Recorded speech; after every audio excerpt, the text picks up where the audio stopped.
باب من جلس عند المصیبت یعرف فیہ الحزن، جو کوئی مصیبت کے وقت بیٹھے اس طرح کہ اس کے چہرے پر غم معلوم ہو رہا ہو.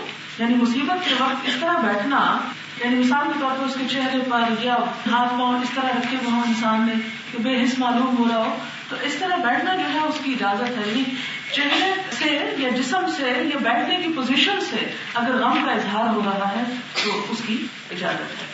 حدثنا محمد بن المثنى حدثنا عبد الوهاب قال سمعت يحيى قال اخبرتني عمرو قالت سمعت عائشة رضي الله عنها قالت لما جاء النبي صلى الله عليه وسلم، کہ جب نبی صلی اللہ علیہ وسلم کے پاس آئی قتل ابن حارثہ و جعفر ابن رواحہ، وہ جو 3 صحابی پیچھے شہید ہوئے تھے جنگ موتا رہتی نا وہاں پر، تو اس کے بارے میں آتا ہے کہ جب آپ صلی اللہ علیہ وسلم کے پاس ان لوگوں کے شہادت کی خبر پہنچی تو جلس یعرف فیہ الحزن، آپ صلی اللہ علیہ وسلم اس طرح بیٹھے ہوئے تھے کہ آپ کے اوپر غم کے آثار نمایاں تھے، یعنی غم دکھائی دے رہا تھا.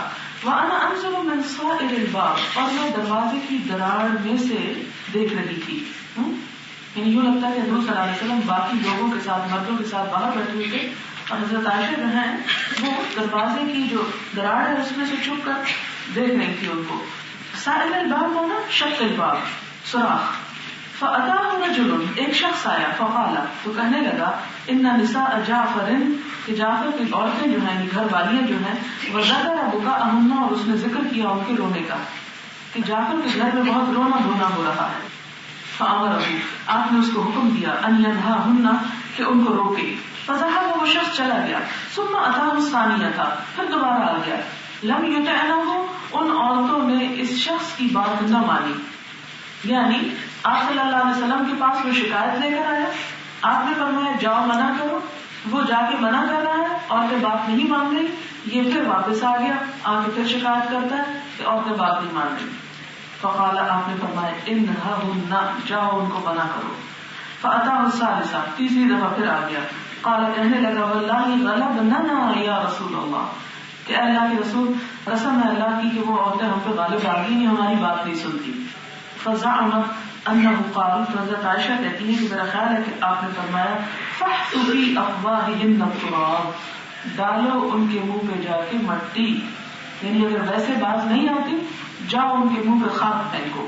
فقلت، تو میں نے کہا ارغم اللہ انفک، یہ کون کہہ رہا ہے؟ حضرت عائشہ کہتی ہے میں نے کہا اللہ تمہارا ناک خاک آلود کرے. لم تفعل، نہیں تم نے کیا، ما امرک رسول اللہ صلی اللہ علیہ وسلم، جو تجھ کو اللہ کے رسول صلی اللہ علیہ وسلم نے حکم دیا. ولم تترک رسول اللہ صلی اللہ علیہ وسلم من العناء، اور نہیں تم نے چھوڑا حضور صلی اللہ علیہ وسلم کو ستانا. یعنی ایک شخص ہے باہر جا رہا ہے، آ رہا ہے، جاتا ہے، پھر شکایت لے کے آتا ہے، پھر شکایت لے کے آتا ہے، پھر شکایت لے کے آتا ہے. تو یہ اتنا اریٹیٹنگ سین تھا کہ وہ کہنے لگی کہ اللہ تمہارا ناک خاک آلود کر. یعنی ایک طرح سے بددعا یا ایک سختی کا کلمہ ہے کہ تم نے حضور صلی اللہ علیہ وسلم کی بات بھی نہیں مانی اور آپ کو ستانا بھی نہیں چھوڑا. یعنی اگر وہ نہیں مانتی تو چپ ہو جاؤ، بار بار آ کے ایک ہی بات کیے جا رہے ہو، یہ بات اخلاقی لحاظ سے معیوب ہے. اور یہاں سے کیا پتہ چلتا ہے کہ شکایت کرنے والوں کو شکایت کرنے میں بھی احتیاط برتنی چاہیے. ہونا کیا چاہیے کہ جب آپ دیکھتے ہیں کوئی خرابی تو آپ کو فرض بنتا ہے آپ اپنے ہاتھ سے روک لیں. نہیں روک سکتے زبان سے منع کریں، نہیں روک سکتے تو اس صورت میں کیا کریں؟ پھر آپ تیسرے درجے پہ آپ کسی ایسے شخص سے بات ضرور کریں. صحیح نہیں مطلب کہ آپ بات نہیں کر سکتے، آپ بات ضرور کریں لیکن اس سے کریں جو اس کو روک سکے، کیونکہ اصل مقصد کیا ہے؟ اس خرابی کے ساتھ بات کرنا. لیکن اگر اس کے ذریعے سے بھی نہیں روکی جا سکتی تو پھر خاموش ہو جائیں. حدثنا عمرو بن علی حدثنا محمد بن فضیل حدثنا عاصم الاحول عن انس رضی اللہ عنہ قال قنت رسول اللہ صلی اللہ علیہ وسلم شہرا، کہ نبی صلی اللہ علیہ وسلم نے دعائے قنوت پڑھی ایک مہینے تک. حين قتل القراء، جب وہ قراء بئر معونہ کے حادثے میں شہید ہو گئے تھے. فما رأيت رسول اللہ صلی اللہ علیہ وسلم، تو میں نے نہ دیکھا آپ صلی اللہ علیہ وسلم کو حزن حزنا قط اشد منه، کہ آپ اتنے غمگین ہوئے ہوں جتنے اس دن آپ غمگین تھے. ظاہر ہے کہ آپ کے عزیز ترین صحابیوں میں سے جو نہایت پڑھے لکھے عالم لوگ تھے ان کو بے دردی سے ایک نہیں دو نہیں 70 لوگوں کو شہید کر دیا گیا، تو یہ دن آپ کے اوپر بہت بھاری تھا. باب من لم يظهر حزنه عند المصیبت، وہ شخص جو نہ ظاہر کرے اپنا غم مصیبت کے وقت. وقال محمد بن كعب القرظي الجزع القول السيء، کہ جزع کیا ہے؟ برا بھلا کہنا یا بری بات منہ سے نکالنا. والظن السيء، اور جزع میں کیا آتا ہے؟ برا گمان، بری بات اور برا گمان. وقال یعقوب علیہ السلام، اور یعقوب علیہ السلام کا یہ جو کہنا ہے کہ انما اشکو بثی وحزنی الی اللہ، کہ میں اپنا غم اور اپنا دکھ صرف اللہ ہی کے سامنے رکھتا ہوں، اسی سے شکایت کرتا ہوں، تو اس کا یہ مطلب نہیں میں اس سے شکوہ کرتا ہوں کہ تو نے مجھے غمگین کیوں کیا. مراد یہ ہے کہ میں لوگوں کے سامنے نہیں روتا، میں لوگوں کے سامنے اپنا غم نہیں رکھتا، میں اپنا غم اپنے رب کے سامنے رکھتا ہوں. حدثنا بشر بن الحكم حدثنا سفيان بن عيينة اخبرنا اسحاق بن عبد الله بن ابي طلحة انه سمع انس بن مالك رضي الله عنه يقول اشتكى ابن لابي طلحة، ابو طلحہ کا بیٹا بیمار ہو گیا. قال، کہتے ہیں فمات، اور پھر وہ مر بھی گیا. وابو طلحہ خارج، اور ابو طلحہ گھر پر نہیں تھے، باہر تھے، کہیں سفر پر تھے. فلما رأت امرأته، تو جب دیکھا ان کی بیوی نے انه قد مات، کہ بچہ مر گیا ہے، حیأت شیئا، تو کچھ تیار کر لیا، یعنی کھانا وانا تیار کر لیا. وَنَحَّتْهُ فِي جَانِبِ الْبَيْتِ، اور بچے کو گھر کے ایک حصے میں الگ طور پہ ڈال دیا. نحب یا ناحیہ کا مطلب ہوتا ہے گوشہ، یعنی بچے کو ایک اور گوشے میں ڈال دیا، الگ رکھ دیا. فلما جاء ابو طلحہ، ابو طلحہ واپس آئے. قال کیف الغلام، آگے پوچھتے کیا حال ہے بچے کا. قالت، کہنے لگی قد ہدأت نفسه، کہ اس کے نفس کو چین مل گیا ہے، آرام آ گیا ہے، پرسکون ہو گیا. ہدا ہدوء سے ہے لیکن پرسکون ہونا. وارجو ان یکون قد استراح، اور مجھے امید ہے کہ وہ اب راحت پا جائے گا. وظن ابو طلحہ انہا صادقۃ، اور ابو طلحہ نے سمجھا کہ وہ سچ ہی کہہ رہی ہیں، اس لیے انہوں نے بادر نہیں کیا مزید. قال، کہتے ہیں فبات، تو انہوں نے رات گزاری. فلما اصبح، جب صبح ہوئی، اغتسل، غسل کیا. فلما اراد ان یخرج، جب گھر سے نکلنے کا ارادہ کیا. علامته، تو بیوی نے ان کو بتایا انه قد مات، کہ بچہ تو مر گیا تھا. فصلی مع النبی صلی اللہ علیہ وسلم، نماز پڑھی انہوں نے حضور صلی اللہ علیہ وسلم کے ساتھ. صلی کس نے؟ ابو طلحہ نے. ابو طلحہ نے حضور صلی اللہ علیہ وسلم کے ساتھ جا کر نماز ادا کی. ثم اخبر النبی صلی اللہ علیہ وسلم، پھر اس نے خبر دی. کس نے خبر دی؟ ابو طلحہ نے. کس کو؟ نبی صلی اللہ علیہ وسلم کو. کیا؟ کس بات کی؟ بما کان منہما، کہ جو ان دونوں کے درمیان یعنی تعلق ہوا تھا اس رات. فقال رسول اللہ صلی اللہ علیہ وسلم، تو آپ صلی اللہ علیہ وسلم نے فرمایا لعل اللہ، امید ہے کہ اللہ تعالیٰ ان یبارک، کہ برکت ڈال دے گا، لکما، تم دونوں کے لیے، فی لیلتکما، تم دونوں کی اس رات میں. قال سفیان، فقال رجل من الانصار، سفیان کہتے ہیں کہ انصار میں سے ایک شخص کہنے لگا فرأیت لہما 9 اولاد، کہ میں نے ان کے 9 بیٹے دیکھے. کلہم قد قرأ القرآن، کہ ان سب کو قرآن پڑھ سکتے تھے یا قرآن کے قاری تھے. اچھا، یہاں میں ایک وضاحت کرتی چلوں کہ جب ہم عربی میں پڑھتے ہیں قرآن کے قاری، تو یہ اردو والے قاری نہیں ہوتے صرف، کہ جس طرح ہمارے ہاں قرأت کا مطلب ہے کہ صرف قرأت اور اس کو نہ سمجھنا. عربی میں جب یہ لفظ استعمال ہوتا ہے تو صرف پڑھنے کے لیے نہیں، پڑھنے کے ساتھ سمجھنا بھی مراد ہوتا ہے، کہ سارے کے سارے مراد یہ کہ قرآن کے عالم تھے. اب قصہ مختصر یہ ہے اس میں کہ ایک شخص اپنے غم کا اظہار نہیں کرتا، بظاہر نارمل نظر آتا ہے، تو اس کا اجر کہیں زیادہ ہے بنسبت اس کے جو لوگوں کو ستائے رکھتا ہے اپنے غم کا اظہار کرتا ہے. اب اس میں یہ اندر ام سلیم کا واقعہ لاتا ہے کہ ام سلیم ایک ماں تھی، اور ایک بیٹے کے فوت ہونے پر ایک ماں کے اوپر کیا گزر سکتا ہے وہ ہر ماں جانتی ہے. لیکن اتنا بڑا دکھ بھی دیکھنے کے بعد ام سلیم جو تھی، انہوں نے بظاہر کسی بے چینی، کسی چیخنے چلانے اور کسی ایسی حرکت کا اظہار نہ کیا کہ جس سے اللہ تعالیٰ کو ناراضگی مقصود ہو، یا دوسرے نمبر پر ان کے شوہر کے اوپر بھی بہت گرام ہوئی. اتنی سمجھدار خاتون تھی کہ شوہر سفر کر کے آیا باہر سے، تو آتے ہی اس کے سامنے رنج اور غم اور مصیبتوں کی پٹاری نہ کھول دیں، بلکہ کھانا بھی تیار کیا اسی غم کی حالت میں، اور شوہر کی ضرورت بھی پوری کی. اور اس کے بعد یہ ہے کہ صبح ہو کے بتایا کہ بچہ تو فوت ہو گیا ہے، اور پھر اس کے بعد اس کا جنازہ وغیرہ کا اہتمام ہوا. نبی صلی اللہ علیہ وسلم کو جب یہ بات پتہ چلی تو آپ نے اس بات کو ناپسند نہیں کیا اور فرمایا کہ اللہ تعالیٰ تمہارے لیے اس غم کو اس طریقے سے برداشت کرنے پر اور ام سلیم کی اس جرت پر اللہ تعالیٰ انہیں بہترین اجر عطا فرمائے، دنیا میں بھی بہترین صلاح دیں گے. اور اس کا صلہ ان کو کیا ملا کہ اس ایک بیٹے کی وفات پر جو صبر کیا تھا اللہ تعالیٰ نے اس کے بدلے ان کو 9 بیٹے اور عطا کیے. جن میں سے سارے کے سارے جو تھے وہ قرآن کے عالم تھے. تو ایسی ہی مائیں ہوتی ہیں کہ جو اتنی بہترین اپنی اولاد کی پرورش کرتی ہیں. اور ماں کے جذباتی پن بچے کے لیے بڑا نقصان دہ ہوتا ہے، اور ماں کی ناروا محبت اور ناروا غضب اور غصہ جو ہے وہ بھی. اور اسی طرح ہمارے ہاں عموماً یہ ہوتا ہے کہ ماؤں کو بات کرتے دیکھتے تو ہر چھوٹی بڑی بات میں کہہ رہی ہوتی ہے تمہارے ابو آئیں گے تو میں یہ بتاؤں گی، تمہاری شکایت کروں گی، وہ تمہیں ماریں گے، اور سارا وقت اسی قسم کا ان کو درس ملتا رہتا ہے کہ میں تمہاری شکایت لگاؤں گی، تمہیں بتاؤں گی. اور لٹرلی یہ ہوتا ہے کہ بعض مائیں جب پہنچتے ہیں باپ گھر کو تھکے ہارے سارے دن کی مزدوری کر کے، تو بجائے اس کے کہ ان کو اچھی طرح ویلکم کریں، مسکرا کے پیش آئیں، ان کو آتے ہی دروازے سے داخل ہوتے ہی شکایات کے انبار اور مسائل اور گھر کے طرح طرح کے جو پرابلمس ہیں اسی وقت ڈسکس ہونے شروع ہو جاتے ہیں. یہ ایک نہایت غیر حکیمانہ طریقہ ہے جس میں فائدے کی بجائے الٹا نقصان ہو سکتا ہے. میں ایک شخص تھکا ہوا ہے اور وہ آرام کے لیے گھر آیا ہے، اس کی ضرورت کھانا ہے، اس کی اور کچھ چیزیں ہو سکتی ہیں، تو ایسے میں انسان تھوڑا سا صبر کر لے اور جب وہ کھانا وانا کھا کے آرام کر لے تو پھر ساری شکایات کھول کے رکھے یا جو بھی. اور اس میں سے بھی صرف ضروری باتیں شکایت کرنی چاہیے. ہر بات جو ہے اس کو شکایت بنا کے پیش کرنا دراصل اپنی کمزوری کا اظہار ہوتا ہے. تو عقل مندی کیا ہے کہ بچے کو خوف زدہ کرنے کی بجائے اور شوہر کو پریشان کرنے کی بجائے بہت سے معاملات کو انسان خود ڈیل کرے. اور اگر شکایت کرنا ضروری بھی ہو تو ایسی صورت میں تھوڑا سا صبر کر کے بہتر موقع کا انتظار کر کے پھر بات کی جائے تاکہ سننے والا سن سکے، بات کو سمجھ سکے اور وہ اس مسئلے کو حل کر سکے. عموماً عورتیں بہت شکایت کرتی کہ شوہر ہمارا کوئی مسئلہ حل نہیں کرتے، یہ مسئلہ سنتے نہیں ہیں.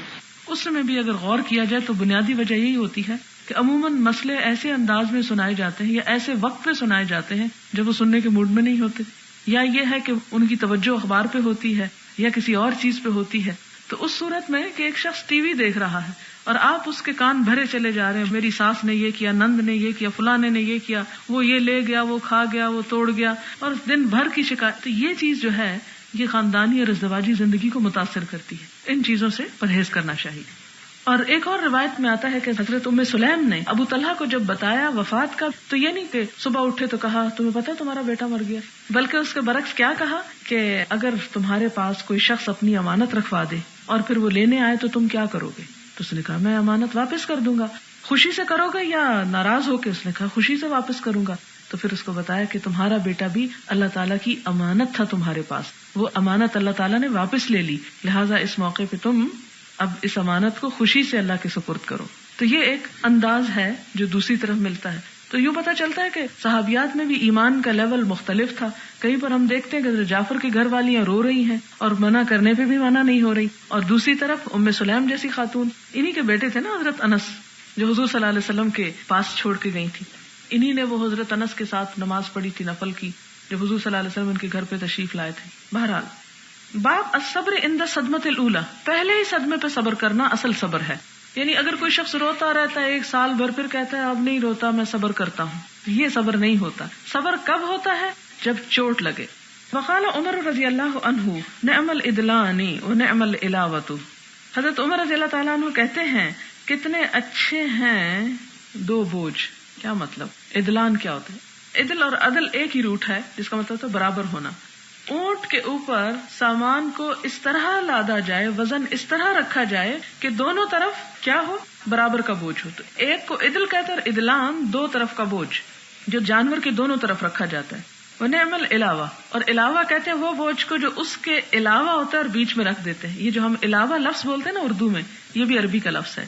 علاوہ کہتے ہیں زائد. مثلا ہم کہتے ہیں یہ بھی لے لو یہ بھی لے لو اور اس کے علاوہ، یعنی جو بچ گیا ہے. اب آپ نے دونوں طرف اونٹ کے برابر سامان رکھ دیا، پھر بھی کچھ بچ گیا تو وہ آپ کہاں رکھیں گے؟ بیچ میں رکھیں گے، درمیان میں رکھیں گے. تو علاوہ بیچ والے بوجھ کے لیے بھی پھر استعمال ہوتا ہے. ویسے علاوہ کا مطلب ہے ایکسٹرا، زائد. ونعم العلاوۃ، اب اس سے مراد ان کی کیا تھی؟ نعم الادلان ونعم العلاوہ. وہ اب اس حدیث میں واضح ہو جائے گی. الذین اذا اصابتہم مصیبۃ، کہ یہ بات کہہ کے حضرت عمر نے یہ آیت پڑھی کہ وہ لوگ جن کو کوئی مصیبت پہنچتی ہے تو کہتے ہیں قالوا انا للہ وانا الیہ راجعون، تو انا للہ وانا الیہ راجعون پڑھتے ہیں. اولئک علیہم صلوات من ربہم ورحمۃ، یہ ہیں ادلان کے صلواتیں ہیں ان کے رب کی طرف سے، یعنی رحمتیں، نوازشیں، شاباشیں، ورحمۃ اور رحمت. وَأُولَئِكَ هُمُ الْمُهْتَدُونَ، اور علاوہ کیا ہے؟ ہم المہتدون، کہ ان کو کیا ملتا ہے؟ ادھر دائیں بھی رحمت ہے، بائیں بھی رحمت ہے، رحمت میں گر گئے ہیں، اور علاوہ کیا ہے کہ آئندہ کے لیے صحیح راستہ بھی ان کو معلوم ہے۔ وقوله تعالی واستعینوا بالصبر والصلاۃ وانها لکبیرۃ الا علی الخاشعین، کہ مدد مانگو اللہ سے صبر اور نماز کے ساتھ، اور بے شک وہ بہت بھاری ہے مگر ڈرنے والوں پر، یعنی ڈرنے والوں پہ بھاری نہیں، اللہ سے جو ڈرتے ہیں ان کو نماز مشکل نہیں لگتی، نماز اسی کے لیے مشکل ہے جس کو واپس جانے کا احساس نہیں۔ حدثنا محمد بن بشار حدثنا غندر حدثنا شعبہ عن ثابت قال سمعت انس رضی اللہ عنہ عن النبی صلی اللہ علیہ وسلم قال الصبر عند الصدمۃ الاولى، کہ صبر پہلے صدمے پر ہوتا ہے، یعنی جو ہی چوٹ لگے اس وقت صبر ہوتا ہے، اور وہ صبر کیا کرنا ہے؟ انا للہ و انا الیہ راجعون پڑھنا ہے، یہ مراد ہے کہ چیخ پکار کی بجائے انسان غم کی خبر سنتے ہی فوراً کیا پڑھے؟ انا للہ پڑھ لے۔ باب قول نبی صلی اللہ علیہ وسلم، نبی صلی اللہ علیہ وسلم کا فرمانا انا بک لمحزونون، کہ اے ابراہیم تیری جدائی پہ ہم بڑے غمگین ہیں۔ وقال ابن عمر رضی اللہ عنہما، ابن عمر رضی اللہ تعالی عنہما کہتے ہیں ان نبی صلی اللہ علیہ وسلم، نبی صلی اللہ علیہ وسلم سے تدمع العین ویحزن القلب، آنکھ آنسو بہاتی ہے اور دل غمگین ہوتا ہے، یعنی رونا جو ہے وہ صبر کے خلاف نہیں ہے، یہ مراد ہے یہاں۔ حدثنا الحسن بن عبد العزیز حدثنا یحیی بن حسان حدثنا قریش هو ابن حیان عن ثابت عن انس ابن مالک رضی اللہ عنہ قال دخلنا مع رسول اللہ صلی اللہ علیہ وسلم، حضرت انس کہتے ہیں کہ ہم حضور صلی اللہ علیہ وسلم کے ساتھ داخل ہوئے، کہاں؟ علی ابی سیف، ابو سیف پر، القین جو لوہار تھا، وکان زئرا لابراہیم، اور وہ ابراہیم یعنی آپ کے جو بیٹے تھے حضرت ماریہ سے، ان کی جو آیا تھیں ان کے شوہر تھے۔ زئر زوئے حمزہ رے، زائرہ کا مطلب ہوتا ہے مہربان ہونا، کسی پر شفقت کرنا، اور زئر کہتے ہیں عورت کے لیے بھی وہ عورت جو غیر کے بچے پر مہربان ہو، یعنی آیا یا انا یا ایسی میڈ کے جو بچے کو لک آفٹر کرے، دائی جس کو بولتے ہیں۔ مرضیہ اور ہوتی ہے، انا اور ہوتی ہے۔ مرضیہ تو وہ ہے جس کا کام صرف دودھ پلانا ہے، کہ دودھ پلائے اور ختم، لیکن یہ کون ہے کہ جو بچے کو صرف دودھ نہیں پلاتی بلکہ پالتی بھی ہے۔ تو اس سے کیا پتہ چلتا ہے کہ ایک عورت اپنا بچہ دوسرے سے بھی پلوا سکتی ہے، دوسری عورت دودھ بھی پلا سکتی ہے اور اس کی دیکھ بھال بھی کر سکتی، اور ایسا عموماً کسی ضرورت کسی مجبوری کے تحت تو کیا ہی جاتا ہے، اور بعض گھروں میں ویسے بھی رواج ہوتا ہے، اس کی بھی یہاں سے دلیل ملتی ہے، کیونکہ یہ آپ صلی اللہ علیہ وسلم کی آخری زندگی کا عمل ہے کہ آپ کا جو بیٹا تھا وہ آپ کے اپنے گھر میں نہیں تھا۔ ابھی یہ تک مجھے اس کی وجہ معلوم نہیں ہو سکی، میں تلاش میں ہوں، کیونکہ یہ مسئلہ بھی خواتین سے متعلق ہے اور خواتین کی آزادی سے متعلق، تو اس لیے اس کو جاننا چاہتی ہوں۔ دیکھیں کبھی معلوم ہو گئے تو آپ کو بتاؤں گی، یا آپ کو معلوم ہو تو مجھے بتا دیجیے گا۔ تو بات یہ ہے کہ آپ صلی اللہ علیہ وسلم کا بیٹا جو تھا وہ چھوٹا تھا، لیکن آپ کے گھر میں نہیں پرورش پا رہا تھا۔ عربوں کے ہاں یہ رواج تھا، خاص طور پر ان کے شرفاء، رؤساء، امراء کے ہاں، جس طرح ہمارے ہاں بھی ایرسٹوکریٹک فیملیز میں اس طرح کے رواج پائے جاتے ہیں کہ عورتیں بچہ خود نہیں پالتی بلکہ دوسرے لوگ یا دوسری انائیں وغیرہ پالتی۔ تو وہاں بھی یہ ہوتا تھا کہ شہر کے اندر رکھنے کی بجائے ان کو دیہاتی علاقوں میں اور کھلی آب و ہوا میں باہر بھیج دیا جاتا تھا۔ تو یہاں پر بھی ہم دیکھتے ہیں کہ حضور صلی اللہ علیہ وسلم کا بیٹا جو تھا وہ کون پال رہا تھا؟ ابو سیف۔ ابو سیف ایک لوہار تھے اور ان کی بیوی جو تھی وہ پال رہی تھی۔ تو ابو سیف کیا لگے آپ صلی اللہ علیہ وسلم کے بیٹے کے لیے زئر، یعنی باپ نہیں اس کو کہتے، اس کو عربی میں زئر بولتے ہیں، اور عورت بھی وہ ماں نہیں کہلاتی بلکہ زئر کہلاتی ہے، جو غیر کے بچے پر شفقت کرے، اس کو پالے، اس سے محبت کرے، ایسا ہی پیار دے جیسے ایک ماں خود اپنے بچے کو دیتی ہے۔ فأخذ رسول اللہ صلی اللہ علیہ وسلم ابراہیم فقبلہ وشمہ، آپ صلی اللہ علیہ وسلم نے اپنے بچے کو اٹھایا، پیار کیا اور اس کو شمہ یعنی اس کو سونگھا، یعنی یہ بھی محبت کی ایک علامت تھی کہ بچے کو ساتھ لگا کے اس کو سونگھا۔ ثم دخلنا علیہ، پھر ہم آپ پر داخل ہوئے، بعد ذالک، اس کے بعد۔ دخلنا علیہ سے مراد ابو سیف ہے، یعنی پھر ہم ابو سیف کے پاس گئے، اس کے بعد ابراہیم یجود بنفسہ، اور ابراہیم اپنے نفس سے یعنی ایک طرح سے اپنے سانس سے کشمکش کر رہے ہیں، یعنی دم توڑ رہے تھے، فوت ہو رہے تھے۔ فجعلت عین رسول اللہ صلی اللہ علیہ وسلم، تو نبی صلی اللہ علیہ وسلم جو تھے ان کی آنکھیں تذرفانی، آنسو بہا رہی تھی، یعنی بچے کا دم نکل رہا تھا اور آپ کے آنسو بہنے شروع ہو گئے۔ فقال له عبد الرحمن بن عوف رضی اللہ عنہ، تو عبد الرحمن بن عوف کہتے ہیں جو ان کے ساتھ تھے وہاں پر، کیا کہتے ہیں؟ وانت یا رسول اللہ، اور آپ بھی اللہ کے رسول صلی اللہ علیہ وسلم، آپ بھی روتے ہیں؟ اس سے پہلے دوسرا قصہ پڑھ چکے نا جو آپ کے ایک نواسے کی وفات کے موقع پر تھا، تو وہاں پر حضرت سعد کہتے ہیں کہ یا رسول اللہ یہ کیا بات ہوئی؟ اور یہاں عبد الرحمن بن عوف کہتے ہیں وَأَنْتَ يَا رسول اللہ، فقال، تو آپ نے فرمایا یا ابن عوف، اے ابن عوف، انہا رحمتن، یہ تو ایک رحمت ہے، ثم اتبعها بأخرى، پھر آپ دوسری مرتبہ رو، یعنی یہ بات کہہ کے پھر دوبارہ رونا شروع کر دیا. جیسے آپ دیکھتے ہیں کہ روتے ہوئے انسان بات پوری نہیں کر سکتا، تھوڑا سا رو لیتا ہے پھر بات کرتا ہے پھر رونے لگ جاتا ہے، تو یہی آپ کی کیفیت تھی. فقال صلی اللہ علیہ وسلم، پھر دوبارہ رونے کے بعد پھر آپ نے فرمایا ان العین تدمع، آنکھ آنسو بہاتی ہے، والقلب یحزن، اور دل غمگین ہوتا ہے، ولا نقول الا ما یرضی ربنا، اور ہم نہیں کہیں گے مگر وہی بات جو ہمارے رب کو راضی کر دے، یعنی ہم اللہ تعالیٰ سے کوئی شکوہ نہیں کریں گے، کوئی ناروا بات نہیں کہیں گے. وَإِنَّا بِفِرَاقِكَ يَا ابراہیم، اور تیری جدائی پر اے ابراہیم لمحزونون، ہم بہت غمگین ہیں. رواہ موسیٰ عن سلیمان بن المغیرہ عن ثابت عن انس رضی اللہ عنہ عن النبی صلی اللہ علیہ وسلم. یہ حدیث حضرت انس سے بھی روایت ہوئی ہے دوسرے طریقے پر بھی. باب البکاء عند المریض، مریض کے پاس رونا دھونا، یعنی مریض کے پاس کوئی رونے لگ جائے تو کیا جائز ہے؟ روتا انسان اسی وقت ہے کہ جب انسان پہ وہ حالت آ جاتی ہے کہ جب اس کے بچنے کی امید نہیں ہوتی. حدثنا اسبغ عن ابن وهب قال اخبرني عمرو عن سعيد بن الحارث الانصاري عن عبد الله بن عمر رضي الله عنهما قال اشتكى سعد بن عبادة شكوى له فأتاه النبي صلى الله عليه وسلم يعوده مع عبد الرحمن بن عوف وسعد بن ابي وقاص وعبد الله بن مسعود رضي الله عنهم. یہ پیچھے حدیث گزر چکی ہے کہ سعد بن عبادہ کو ایک بیماری ہوئی تو آپ صلی اللہ علیہ وسلم حضرت عبد الرحمن بن عوف اور سعد بن ابی وقاص اور عبداللہ بن مسعود کے ساتھ ان کی عیادت کے لیے آئے. فلما دخل علیہ، تو جب ان کے پاس آئے، فوجدہ، تو پایا ان کو فی غاشیت اہلہ، ان کے گھر والوں کے گھیرے میں، ایک طرح سے غاشیہ ڈھانپ لینا، یعنی گھر والوں نے ان کو گھیرا ہوا تھا، ڈھانپا ہوا تھا، یہ سب آس پاس جمع تھے. اور دوسرا معنی بھی یہ ہے کہ بے ہوش تھے اپنے گھر والوں کے درمیان، یعنی بے ہوشی کی حالت میں پایا ان کو. فقال قد قضا، تو آپ نے فرمایا کہ یہ فوت ہو گئے ہیں، قضا یعنی ان کی وقت پورا ہو گیا. قالوا لا یا رسول اللہ، لوگوں نے کہا نہیں اللہ کے رسول صلی اللہ علیہ وسلم. فبکى النبی صلی اللہ علیہ وسلم، تو ان کی بے ہوشی کو دیکھ کر آپ صلی اللہ علیہ وسلم رو دیے، یعنی مریض کے پاس رونے کی اجازت ہے. فلما رأى القوم، جب لوگوں نے دیکھا، بکاء رسول اللہ صلی اللہ علیہ وسلم، نبی صلی اللہ علیہ وسلم کا رونا، بکاؤ، وہ بھی رونے لگ گئے، یعنی صحابہ کرام آپ کو دیکھ کر رونے لگ گئے. فقال الا تسمعون، تو انہوں نے کہا کہ کیا تم سنتے نہیں ہو؟ ان اللہ لا يعذب بدمع العین ولا بحزن القلب، کہ اللہ عذاب نہیں دے گا آنکھ کے آنسو پر اور دل کے غم پر، ولکن يعذب بهذا، لیکن اس بات پہ عذاب دے گا. واشار الى لسانه، تو آپ نے اپنی زبان کی طرف اشارہ کیا کہ اگر کوئی شخص روتے ہوئے ساتھ بول بھی رہا ہے، نہ روا کلمے کہہ رہا ہے، تو اس کی وجہ سے عذاب دیا جائے گا. او یرحم، یا رحم کرے گا. وان المیت، اور بے شک میت، یعذب ببکاء اہلہ، عذاب دی جاتی ہے، تکلیف دی جاتی ہے اپنے گھر والوں کے رونے کی وجہ سے، علیہ، اس پر. وکان عمر رضی اللہ عنہ یضرب فیہ بالعصا، حضرت عمر رضی اللہ تعالیٰ عنہ جب لوگوں کو ایسا کرتے دیکھتے تھے تو ان کو عصا سے مارتے تھے. وَيَرْمِي بِالْحِجَارَةِ، اور ان پہ پتھر پھینکتے تھے. وَيَحْسِي بِالتُّرَابِ، اور ان کے منہ پہ خاک جھونکتے تھے.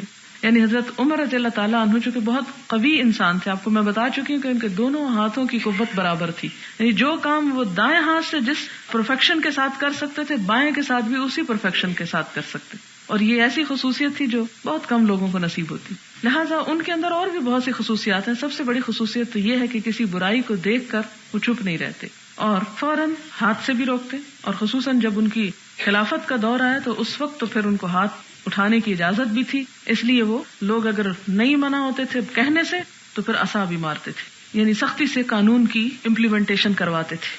سوال ہے، آپ نے قبروں کی زیارت کے بارے میں بتایا. پچھلے سال مجھے ایک جگہ بڑی امام جانا پڑا تو وہاں میں نے لوگوں کو دیکھا کہ قبروں کی زیارت کثرت سے کر رہے تھے، دیواروں کو چومتے تھے. ہم بھی ایسا کرتے رہے ہیں. ایک دیگ وہاں دی، ایک کمرہ مخصوص تھا جہاں قبر بنی تھی، مرد اس کے ارد گرد تھے، بعض چادریں لاتے اس پر چڑھاتے. یہ حدیث پڑھ کر اتنا افسوس ہوتا ہے، کاش ہمارے پاس علم ہوتا اور آئندہ کے لیے استغفار شروع کر دی کہ ایسا کرنا درست ہے. جی ہاں، استغفار کرنے سے پچھلے تمام گناہ معاف ہو جاتے ہیں. ہمارے بڑے کہتے ہیں کہ ہم تو اپنے بزرگوں کو مانیں گے کیونکہ وہ پہنچے ہوئے بزرگ تھے. کیا ایسی صورت میں ان کو غصہ کرنا چاہیے، خاموشی اختیار کرنی چاہیے؟ خاموشی اختیار کرنی چاہیے، اس لیے کہ بزرگوں کی خطائیں پکڑنا ویسے بھی خطا ہے. ان کی اس خطا کو پکڑنے کی بجائے آپ ان کو اپنے طور پر، یعنی بغیر اس کے کہ آپ یہی نیت رکھیں کہ ان میں یہ خرابی ہے تو میں نے یہ ٹھیک کرنا ہے اور ان میں یہ خرابی ہے تو مجھے یہ درست کرنا نہیں. جیسے علم کی روشنی، اب مثال کے طور پہ جب آپ چراغ جلاتے ہیں تو آپ کس لیے جلاتے ہیں؟ کہ سارا ماحول روشن ہو جائے. آپ اس لیے نہیں جلاتے کہ میں فلاں کو جلاؤں یہ چراغ جلا کے. تو ہمیں دین کی تعلیم اس لیے نہیں دینی کہ ہم فلاں کو تنگ کریں یا اس کو ستائیں یا اس کا مقابلہ کریں یا اس کے خلاف کریں یا کوئی گروہ بندی یا کسی کے خلاف محاذ آرائی. کچھ نہیں، ہماری نیت صرف اللہ کی رضا ہے اور ہم نے ایک چراغ جلانا ہے. اور خواہ ہم ایک دیا سلائی بھی جلا دیں تو آپ دیکھیں گے کہ اگر آپ کے اندر واقعی خلوص ہے تو وہ ایک دیا سلائی ایک پورا جنگل جلا سکتی ہے. لیکن اصل بات یہ ہے کہ اس کے اندر خلوص کی آگ بھڑک رہی ہو. اگر آپ کو اللہ کے بندوں سے محبت اور آپ یہ چاہتے ہیں کہ ان کو جہنم سے بچائیں تو میرے خیال میں ان سے نفرت کیے بغیر اور ان کے اوپر تنقید کیے بغیر سمپلی آپ ان تک روشنی کو لیتے چلے جائیں. تو بجائے اس کے کہ آپ ان باتوں سے شروع کریں جس سے آپ کا کسی سے اختلاف ہوتا ہے، آپ ان سے شروع کریں جو آپ کے اور اس کے درمیان کامن ہے. قرآن پاک میں بھی تبلیغ کی حکمت یہی بتائی گئی ہے کہ اہل کتاب کو جب اسلام کی طرف بلایا گیا تو یہی کہا یا اہل الکتاب تعالوا الی کلمۃ سواء بیننا وبینکم، کہ اے اہل کتاب آؤ اس بات کی طرف جو ہمارے اور تمہارے درمیان کامن ہے، یعنی اتفاق پیدا کریں نہ کہ اختلاف. حدیث 1259 میں حضور صلی اللہ علیہ وسلم نے اپنی صاحبزادی ام کلثوم کے جنازے کو قبر میں اتارنے کے موقع پر فرمایا کہ جو آج کی رات عورت کے پاس نہ گیا ہو وہ قبر میں اترے. حضور نے یہ کیوں کہا کہ جو عورت کے پاس آج رات نہ گیا ہو؟ یہ یقترف کا لفظ آیا ہے اور اقتراف کا مطلب ارتکاب ہوتا ہے، یعنی مراد یہ ہے کہ جس نے کسی گناہ کا ارتکاب نہ کیا، یہ معنی بھی بنتا ہے. اور دوسری بات یہ ہے کہ اگر عورت کے پاس ہی جانے کا مطلب وہاں سے آپ نکالتے ہیں تو اس کا معنی یہ ہے کہ ہو سکتا ہے کہ کوئی حالت جنابت میں ہو اور وہ جنازہ نہ اٹھائے، مراد یہ بھی ہو سکتی ہے. مردے کو غسل میں دائیں طرف سے اور وضو کے حصوں سے شروع کرنے کا آیا ہے. اس سے کیا مراد ہے؟ وضو کے حصوں سے شروع کرنے سے مراد ہے اسے وضو کروایا جائے نہلانے سے پہلے، یعنی اس کے ہاتھ دھوئے جائیں، اسی طرح اس کے منہ کو صاف کیا جائے، ناک کو وہ جو روئی وغیرہ استعمال کرتے ہیں، پھر چہرہ دھویا جائے، بازو دھوئے جائیں، مسح کرایا جائے، پاؤں دھوئے جائیں. یعنی جس طرح عام زندہ ہونے میں ہم نے غسل کے احکامات پڑھے، بالکل مردے کو بھی غسل کرانے سے پہلے وضو کرانا ہوتا ہے. اور دائیں طرف سے جو غسل کا طریقہ زندہ کے لیے، وہی غسل کا طریقہ جو ہے وہ مردہ کے لیے ہے. کیا عورت کسی تکلیف کی وجہ سے سر منڈوا سکتی ہے؟ جی ہاں، اگر کوئی بیماری ہے، تکلیف ہے یا خود ہی سر کے بال جھڑ جاتے ہیں تو اس صورت میں اس پر کوئی الزام نہیں ہے. ہاں، فیشن کے طور پر منڈوانا جو ہے اس کی اجازت نہیں ہے. غیر مسلم ہمارے سارے اخلاق کو تو اپنا ہی چکے. آج ہمیں شاید یہ پڑھ کر عجیب لگے کہ بغیر چیخے اور گریبان پھاڑے غم کا اظہار ہو سکتا ہے. چہرے اور بیٹھنے کی پوزیشن سے بندہ کیسے غمگین دکھائی دیتا ہے. اب میں کر کے تو نہیں دکھا سکتی اس لیے کہ فی الحال آپ سب کو دیکھ کے بہت خوش ہوں، لیکن یہ ہے کہ یہ میرے خیال ہے کہ ہر سینسیبل بندہ اس کو سمجھ سکتا ہے. ایکچولی ہمارے ہاں غم کرنے کا طریقہ یہ ہے کہ آپ لمبی چوڑی باتیں پوچھیں اور اس سے ایک ایک لمحے کی رودات پوچھیں، چاہے دل میں افسوس نہ ہو پھر بھی آپ کہیں کہ بہت افسوس ہے اور رونا پیٹنا شروع کریں، بین کریں، پھر تو آپ غم اظہار کریں. اور اگر ایسا نہیں کر رہے تو گویا آپ کو کچھ بھی نہیں. حالانکہ احادیث سے ہمیں کیا پتہ چلتا ہے کہ غم کا اظہار تو چہرے سے ہے، آنکھوں سے ہے. اور پھر آپ دیکھیں کہ ایک فوری آپ میت کو دیکھتے ہیں تو غم زیادہ ہوتا ہے، جب کچھ دن گزر جاتے ہیں تو غم کم ہو جاتا ہے. لیکن ہمارے ہاں ریاکاری اور دکھاوے کے لیے غم مسلط کرنا پڑتا ہے، جو کہ ایک طرح سے جھوٹ بنتا ہے. اور اس تکلف میں پڑنے کی بجائے انسان سنجیدگی اور احترام کے ساتھ بات کر لے، وہی کافی ہے. اکثر زیادہ غم اس صورت میں ہوتا ہے جو حادثاتی ہو. جی ہاں، ہم لوگ کشمیر میں اپنے اسلام کے طریقے کی مخالفت دیکھتے ہیں کہ خواتین قبروں پر جا کر نہ صرف چیختی ہیں بلکہ قبر کی مٹی بھی اچھالتی ہیں. کاش انہیں اسلام کا طریقہ معلوم ہوتا. آج اگر آپ یہ دیکھنا چاہیں کہ اسلام کا طریقہ کیا تھا تو ڈیانا کی موت کی اور جنازے کی فلم ایک دفعہ دیکھ لیں کہ وہاں کس طرح چیخنا تھا، نہ گریبان پھاڑنا. اگر ولیم اور ہنری کے لیے رائل طریقہ یہ تھا تو باقی لوگوں کے لیے کیا تھا؟ انہوں نے تو شاید رائل طریقوں کو فالو کیا اور ایک آنسو نہ بہایا. کیا ہم اپنے اسلام کی خاطر اور آپ صلی اللہ علیہ وسلم کی بات کی خاطر آج گریبان پھاڑنا اور نوحہ کرنا نہیں چھوڑ سکتے؟ یہ سوچنا چاہیے ہم سب کو. لیکن یہ ہے کہ وہ افراط اور تفریط والی بات ہے کہ انہوں نے ایک آنسو نہیں بہایا. ہم کو آنسو بہانے کی اجازت ہے. ہم درمیان میں ہیں، نہ تو ہمیں بالکل جبرن اپنے اوپر صرف ایک ایسا پروٹوکول مسلط کرنا ہے کہ جی آپ اس طرح فلاں جگہ جا رہے ہیں تو ایسا اور ایسا نہ کریں. یہ بھی نہیں ہے. اسلام بڑا نیچرل دین ہے، وہ آپ کو اس طرح کی باؤنڈریز میں نہیں باندھتا. ہاں، وہ کام نہیں کرنے دیتا جو خلاف اخلاق ہوں اور خلاف انسانیت اور خلاف عقل ہوں. سوال ہے کہ ابو طلحہ نے ام سلیم کے کہنے پہ اسلام قبول کر لیا، یعنی ان کی غرض اسلام قبول کرنے کی یہ تھی کہ ان کی شادی ام سلیم سے ہو جائے، جبکہ ہم نے پڑھا کہ کام اللہ کی خوشنودی کے لیے کیا جائے، خالص اللہ کے لیے وہ قبول ہوتا ہے. کیا ان کا یہ اسلام لانا درست ہے؟ آپ دیکھیں کہ ایک شخص جو کافر ہے اسے یہ کون بتائے گا کہ اللہ کی خوشنودی کے لیے کرو؟ سب سے پہلے تو جب وہ کوئی کام کرے گا اس کے اندر ہو سکتا ہے دنیا ہی کی کوئی غرض شامل ہے، اس لیے کہ اس کو تو ابھی علم ہی نہیں کہ اسلام کی روح کیا ہے. ابھی تو ہم مسلمانوں کو ہی نہیں پتا چلا کہ ہر کام اللہ کے لیے کرنا چاہیے. تو ایک کافر سے ہم کیسے توقع رکھ لیں کہ وہ اگر مسلمان ہو رہا تو لازماً اللہ ہی کے لیے ہو؟ اور بہت سے لوگ اب بھی آپ دیکھیں کہ دنیاوی فائدوں کے لیے مسلمان ہو جاتے ہیں، کسی سے شادی کرنے کو، کوئی اور اسی طرح کوئی مفاد ہوتا ہے، لیکن اگر وہ دنیا کے مفاد سے بھی ہو جاتے ہیں تو کوئی بات نہیں، انہیں ہونے دیں، کیونکہ اسلام تو ویلڈ ہی ہے۔ اب جب وہ اسلام میں آ جائے تو آپ پھر ان کو تعلیم دیں کہ اسلام میں آنے کا مطلب جو ہے وہ یہ ہے، اور اسلام کی بنیادی روح جو ہے، پہلی حدیث ہے انما الاعمال بالنیات، تو ہماری نیت جو ہے اللہ کے لیے ہونی چاہیے، کیونکہ انسانوں میں سے کوئی انسان بھی ہمارے کسی اچھے کام کی جزا نہیں دے سکتا، اصل جزا اللہ تعالیٰ ہی دے گا، اور لہٰذا اسی سے امید رکھ کے سب کام کیے جائیں تو انشاءاللہ تعالیٰ اس میں بہتری ہوگی۔ لیکن کسی بھی کافر شخص کو مسلمان ہونے پر اس پہ بلیم کرنا یہ درست نہ ہوگا۔ اور سلیم بھی آپ دیکھیں کہ کتنی حکمت کے ساتھ ان کو اسلام کی طرف بلاتی ہیں، اور ان کے لیے کریڈٹ جاتا ہے کہ اپنا مہر معاف کر رہی ہیں، اپنا حق چھوڑ رہی ہیں، کہ ایک طرح سے ٹھیک ہے اگر تم شادی کرنا چاہتے تو اور تم سے میں کچھ نہیں مانگتی لیکن اسلام مانگتی، تو آپ بھی اپنے ہسبینڈ سے کہہ سکتے ہیں یہ گفٹ خدا کے لیے مجھے نہ دے، میں چاہتی ہوں آپ 5 وقت نماز پڑھ لیں۔ اسی طرح اپنے حقوق مار کے تھوڑے سے تو ساتھ ان کو انکریج کر دیا کریں کہ میں آپ سے یہ بالکل نہیں مانگتی لیکن میں آپ سے یہ مانگتی۔ مثال کے طور پر میں اپنے ہسبینڈ کو کئی دفعہ کہتی ہوں کہ میں آپ سے کچھ بھی نہیں چاہتی، آپ مجھ سے بھی جو لینا چاہیں لے لیں، لیکن مجھے تبلیغ کے کام سے کبھی نہ روکیں۔ وہ ویسے خوشی سے اجازت دیتے ہیں، لیکن یہ ہے کہ اس طرح دوسرے کا حوصلہ بڑھ جاتا ہے اور دوسرا خوش ہو جاتا ہے، تھوڑی اس کی تعریف کر دیں یا اس کو انکریج کر دیں۔ ہم بعض اوقات چھوٹی چھوٹی چیزوں کی خاطر ان کو اتنا چڑھا دیتے ہیں کہ اس سے وہ کوئی خیر اور بھلائی کا کام کرنے کے لیے پھر ہمیں چھوڑتے نہیں، تو اس طرح اپنے حقوق سے دستبردار ہو جائیں۔ بعض اوقات سلیم جو تھی، انہوں نے اپنے حق سے کس کی خاطر دستبردار ہوئی تھی؟ اللہ کی خاطر، کہ ایک جان کو جہنم سے نکال لیا، تو ایسا کرنا کوئی برا نہیں ہے۔ یہ انہوں نے بڑا اچھا کسی نے کمنٹ لکھا ہے کہ ابو طلحہ نے محض دنیا داری کے لیے اسلام قبول نہیں کیا، بلکہ سلیم نے جو بت کی مثال دی تھی وہ اس سے متاثر ہو کے مسلمان ہوئے تھے۔ بہت اچھی بات لکھی کسی نے۔ ایک بچے کا یہ حق ہے کہ اس کی ماں اس کو دودھ پلائے، اس کو پیار دے، اگر بغیر کسی مجبوری کے بچے کو آیا کے حوالے کر دیا جائے تو کیا یہ جائز ہے؟ جی قانونی طور پر تو جائز ہے، لیکن اخلاقی طور پر یہ بات درست نہیں ہے۔ آپ نے شاید یہ سوال اس لیے کیا ہو کہ حضور صلی اللہ علیہ وسلم کے جو بیٹے تھے وہ ایک اور جگہ پر پرورش پا رہے تھے، تو عربوں میں یہ ایک رواج تھا، ان کے ہاں یہ ایک عام بات تھی کہ مائیں، اور خصوصاً جیسے کل بھی میں نے ایکسپلین کیا تھا کہ شرفاء اور رؤساء کی جو گھرانے تھے ان کے بچے اپنے گھروں میں نہیں پرورش پاتے تھے، صحرائی علاقوں میں خصوصاً زبان کی حفاظت کے لیے، فصاحت و بلاغت کے لیے اور تازہ آب و ہوا کے لیے وہ ماؤں سے دور ہی پلتے تھے، اور اس لیے بھی کہ ان کے اندر جرأت اور بہادری جو ہے وہ ایک بنیادی عنصر تھی۔ آپ دیکھیں گے کہ جو بچے بہت پروٹیکٹڈ پلتے ہیں وہ کبھی جرأت مند نہیں ہوتے، جو بہت ایسے ماحول میں پلیں کہ جہاں ان کو بہت لاڈ اور پیار یعنی ان کی نزاکت اٹھائی جائے تو وہ بچے بڑے ہو کر کوئی بڑے کام نہیں کر سکتے۔ آپ دیکھیں کہ آپ اپنے بچے کو جتنا لپیٹتے ہیں اتنا ہی زیادہ بیمار ہوتا ہے، لیکن ایک کام کرنے والی مزدور عورت کو دیکھیں کہ 2 کپڑوں میں بچہ اٹھائے لیے پھرتی ہے، اور اس کا بچہ آپ کے بچے سے کہیں زیادہ ہیلدی ہوگا۔ جانوروں میں بھی آپ دیکھیں، بلیاں، کتے وغیرہ، ان سب کے پاس کہاں اتنے ہیٹرز اور کہاں اتنے وہ سب کچھ انتظام ہے، اور آپ دیکھیں گے کہ بعض جانور بھی اپنے بچے پیدا کرتے ہی الگ کر دیتے ہیں۔ اس سے یہ میرا مطلب نہیں ہے کہ انسان کو جانور جیسے بن جانا چاہیے، یہ جانور کو فالو کرنا چاہیے۔ یہاں پر جو سوال کیا گیا کہ کیا ایسا کیا جا سکتا ہے، تو اس میں یہ ہے کہ اسلام اس پر پابندی نہیں لگاتا، یہ ہر شخص کا اپنا انڈیویجول فیصلہ ہے کہ وہ ماں چاہے تو خود دودھ پلائے، اگر ماں نہیں دودھ پلانا چاہتی تو وہ پلوا بھی سکتی ہے، جیسا کہ وہ رضاعت کی آیات میں بھی آپ یہ بات دیکھیں گے۔ اور پھر بہت حد تک اس پہ بھی ڈپینڈ کرتا ہے کہ کسی خاندان کی روایت کیا ہے اور کسی معاشرے کی۔ اور اگر ہم دیکھیں کہ حضور صلی اللہ علیہ وسلم نے حلیمہ سعدیہ کے پاس پرورش پائی تھی تو ہم کہیں گے کہ یہ تو اسلام لانے سے پہلے کی بات ہے، لیکن اگر ہم یہ دیکھتے ہیں کہ آپ صلی اللہ علیہ وسلم کے بیٹے جو ہیں وہ ابو سیف کے ہاں پرورش پا رہے ہیں، تو اس کا مطلب ہے کہ اسلام نے اس رسم کو توڑا نہیں بلکہ اس کو الاؤ کیا۔ تو اب بھی ایسی خواتین مثلاً اگر کوئی پڑھ رہی ہیں یا بیمار ہو گئی ہیں یا خدا نخواستہ فوت بھی ہو جاتی ہیں مائیں، تو ایسی صورت میں اگر کوئی بھی اور پال لیتا ہے تو اس کی اجازت ہے۔ لیکن ہمارے ہاں پھر افراط و تفرید کا عالم یہ ہے کہ یا تو مائیں اپنے بچے کو کسی کے پاس بھیجتی نہیں، ہاتھ نہیں لگانے دیتی، اور یا پھر مائیں بالکل غافل ہو جاتی ہیں۔